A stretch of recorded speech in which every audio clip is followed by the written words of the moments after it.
Hindi po sasama ang United People's Initiative sa rally ngayong linggo dahil po ang pangunahing nag-organisa ng rally ito ay ang makakaliwang grupo, Makabayan Bloc, kung saan alam naman ng lahat na ito ay makakomunistang samahan o organisasyon. Napag-alaman po namin na isa sa gagawin nila ay maghasik ng kaguluhan o karahasan diyan sa rally na yan. Mga kababayan, ako po si Retiradong General Romeo Pocis, ang pangunahing nagtatag ng United People's Initiative o UPI. Marami pong nagtatanong sa amin kung ang UPI daw po ba ay sasama sa rally ngayong linggo, November 30, tungkol sa mga matinding korupsyon dito sa ating bayan. Ang kasagutan po namin ay ganito. Hindi po sasama ang United People's Initiative sa rally ngayong linggo dahil po ang pangunahing nag-organisa ng rally ito ay ang makakaliwang grupo, Makabayan Bloc, kung saan alam naman ng lahat na ito ay makakomunistang samahan o organisasyon. Napag-alaman po namin na isa sa gagawin nila ay maghasik ng kaguluhan o karahasan diyan sa rally na yan, tulad nung ginawa nila noong September 21. Ang karahasan o kaguluhan na ito ay ang magiging dahilan kung saan magdedeklara ng isang civil military junta o transition council, isang pamamaraan na hindi naayon sa ating saligang batas o konstitusyon. Ang UPI po ay isang samahan o kilusan ng sinusulong ay ang mga advokasya o pamamaraan na naayon sa batas, walang karahasan, non-partisan, walang kinikiling ang partido politikal o anumang o sinumang personalidad.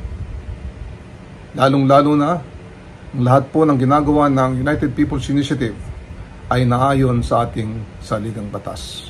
Kaya hindi po kami sasama sa rally na yan. Noong isang araw, nagsabi si General Bronner na ang Armed Forces of the Philippines ay gagawin ang kanyang tungkulin na naayon sa saligang batas. Ang UPI po ay nagagalak sa statement na ito ng ating Chief of Staff sa Armed Forces of the Philippines. Nakikiusap din po kami sana sa Armed Forces of the Philippines at saka sa Philippine National Police na kung sakali man po na merong kaguluhan gagawin ng Armed Forces at PNP na maging neutral, respetuhin ang karapatang pantao ng lahat ng mga nagrarally o nagpoprotesta. At higit sa lahat, sundin ang batas, lalong-lalo na ang konstitusyon kung meron mang banta sa pagpapalit ng liderato ng ating bansa. Muli, ang UPI ay tuloy-tuloy po ang protesta o pagpapahayag ng mga hinaing tungkol sa matinding korupsyon dito sa ating bayan. Pero gagawin po namin at ginagawa po namin ito ng naayon sa batas, ng walang karahasan at lalong-lalo na naayon sa ating saligang batas. Yun lamang po. So yun po mga kababayan, no, yung pahayag ni retired Major General Romeo Pocis, no, patungkol nga po dito sa incoming rally, no, ngayong Sunday, November 30, mga kababayan, araw ng Bonifacio Day, na kung saan ay meron pong gagawing malakihang or malawakang rally, no, itong grupo ng 1 Trillion March, mga kababayan. So ito po yung nag-rally din doon sa May Luneta noong September 21, na kung saan ay sumugod din po itong grupo na ito doon sa Minjula at nagkaroon po mga kabayan ng tensyon, no, sa pagitan ng mga ralyestang ito at sa mga kapulisan doon, na kung saan may mga natirgas at binumba ng tubig dahil nga po ay napaka-agresibo ngayong sumugod doon sa Minjula, mga kabayan, no. Yung ibang kabataan doon ay hinuli nga ng mga kapulisan sa Maynila At ewan ko ano na pong update doon sa mga kaso na yun mga kababayan, kasi sinampahan daw po ng kaso ang mga yun mga kababayan, no?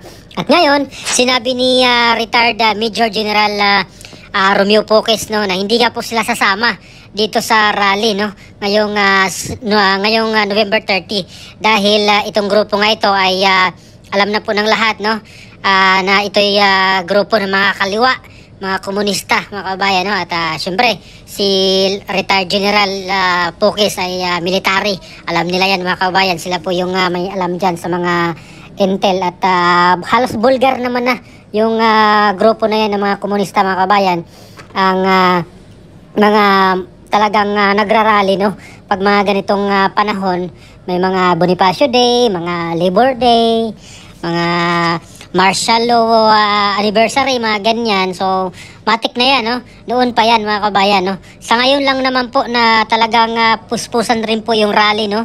Dito po ang grupo ng mga supporters ni PRRD, simula ng dinukot nila, dinala nila doon sa the Netherlands, at itong sa impeachment kay VP Sara ay talagang nagrally rin mga kabayan, no, itong mga supporters rin ni PRRD, no, at ni VP Sara.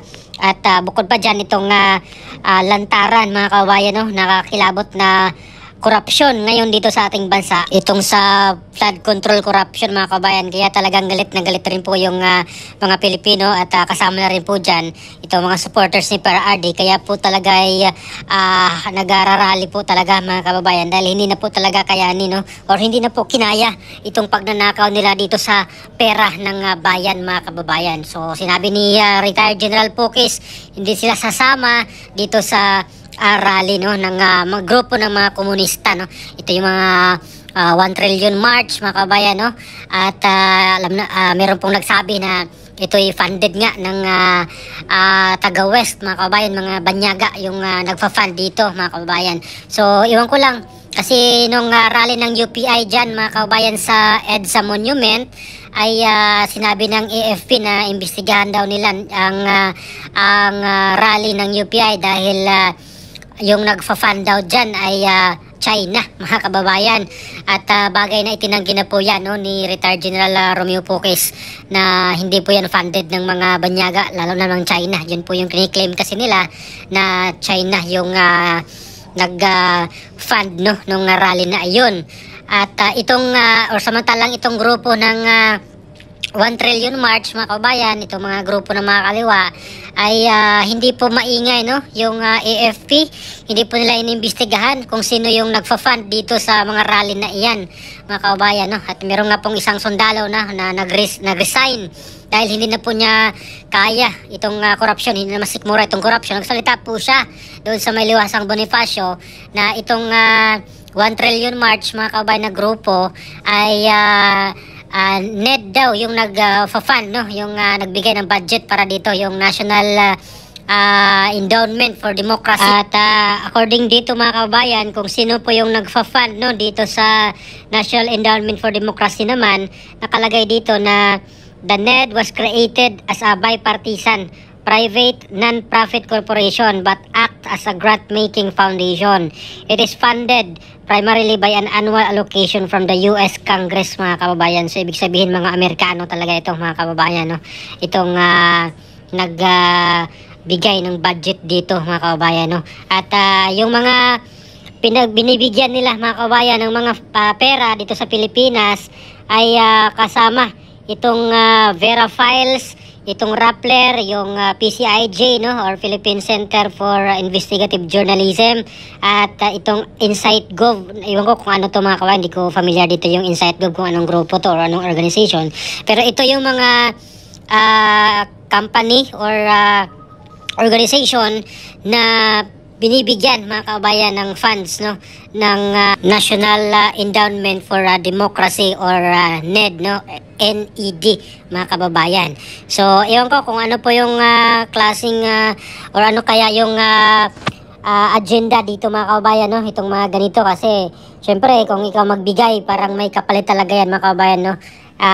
Sa paningin ko or sa aking pananaw, hindi naman magbibigay yan mga kababayan kung walang kapalit, no? So siguro may something talaga in return din sila na makukuha or makinabang dito sa kanilang mga binibigay, no, dito sa ating bansa mga kababayan, sa pamamagitan ng itong mga organizations at mga companies na nandito nakabase sa Pilipinas mga kababayan. So hindi ko alam kung bakit hindi po iniimbestigahan ng AFP yan mga kababayan, no? Kasi kung imbestigahan nila yung UPI lang mga kababayan, na sinabi nila na China ang nag-fund noon sa rally nila, pero itong kabilang grupo na very known na mga kaliwa ay hindi po nila imbestigahan. So unfair po mga kababayan, no? Kung ganun lang po yung gagawin ng AFP. So dapat imbestigahan rin nila yung grupo na iyan dahil posibleng may agenda din yan mga kababayan, no? Hindi naman nagbibigay yan ng walang kapalit, for sure yan mga kababayan. Talagang meron na hidden agenda na hindi natin alam yan mga kababayan. In something, no, or something in return doon sa kailang mga donations, ito rin yung kapalit na kukunin nila dito sa ating bansa. So for sure yan mga kababayan. At ano po masasabi nyo dito sa pahayag ngayon ni retired Major General Romeo V. Pocis mga kababayan, no? Nag-ano rin po siya, nagbabala din sa mga sasama nga dito sa rally, no? Kasi nung September 21 rally na interview natin to si retired General Pocis, nagbabala siya na wag sumama dito sa grupong ito dahil gulo ang kanilang pakay, no? Yung kanilang gagawin mga kababayan, no? At hindi nga nagkakamali itong si retired General Pocis kasi nagkagulo nga po doon sa Minjula at sinunog nga pa, nagsunog pa sila ng trailer truck doon sa may Ayala Bridge mga kababayan, no? At doon sa Minjula talaga ay nagbatuhan pa, nag-riot mga kababayan, pinagbabato yung mga pulis at marami pong nasaktan noon mga kababayan, no? Na mga pulis din at sa mga realista naman ay talagang po sila nakulong mga kababayan, no? Pinaghuhuli rin po sila mga kababayan. So ano po masasabi nyo dito sa rally, no? Sa upcoming rally ngayong November 30, no? Di ko alam kung pupunta sa Minjula o kaya doon sa EDSA People Power Monument lang mga kababayan. So abangan natin mga kababayan. Please comment down below kung ano po masasabi nyo. Maraming salamat. God bless po sa ating lahat.